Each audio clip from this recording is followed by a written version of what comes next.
Let the American people see what we have done in the dark of night. After all, I have not gotten any more mail, any more emails on any other subject than this one that is before us today.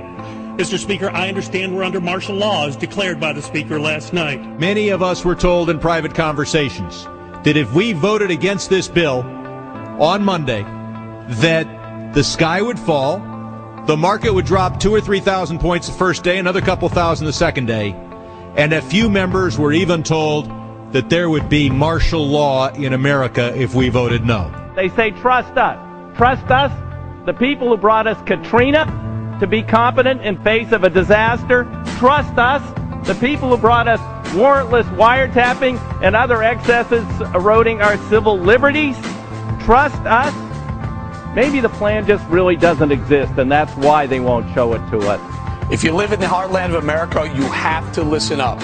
While the nation was distracted with the Anthony Weiner drama, President Obama signed an executive order that will seize greater power over food, fiber, and energy in our vast countryside areas. Why would Homeland Security be involved in exerting power and influence over the heartland? The aims of the White House Rural Development Plan sound eerily similar to a UN plan called Agenda 21, where a central planning agency would be responsible for oversight into all areas of our lives, a one world order.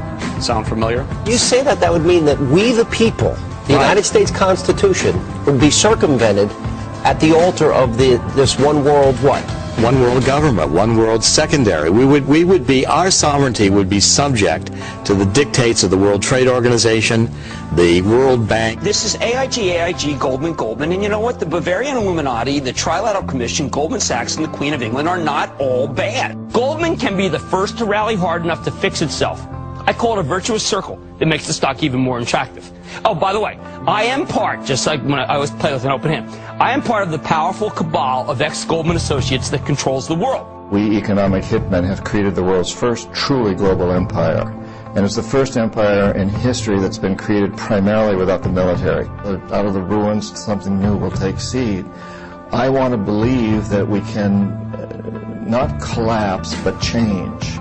And the whole world can change, and the whole world economy. And I think we have a really good shot at doing that. I really think he's going over there to try to create a one world order. God forbid this even that this happens in our country. Our country, as we know it now, will no longer exist. The thing that worries me the most is this health care bill, and why I'm scared about it. It's not about the health care. It's about the provisions that are in that bill.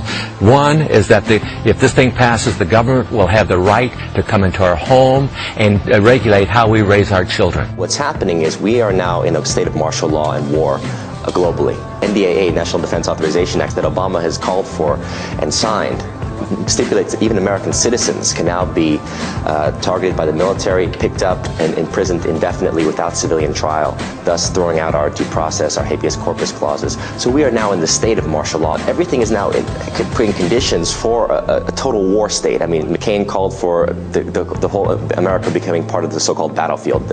America is now a battlefield. The whole earth is a battlefield. When law enforcement roam the streets, leveling guns at the windows of homes. Yeah, you sent us this picture. That's a problem. Shows a guy in the gun turret pointing right at somebody's window. We had lots of examples of that in New Orleans when they brought in the National Guard. This is after Hurricane Katrina. And Mayor Nagin said, "Well, I've declared martial law," because he can't. He can't. That has to be the Congress or the president. Let's explain what martial law means. Well, martial law just is very simple. It means you're under the responsibility of the militaries. They declare martial law or whatever state of emergency. The police already have special powers.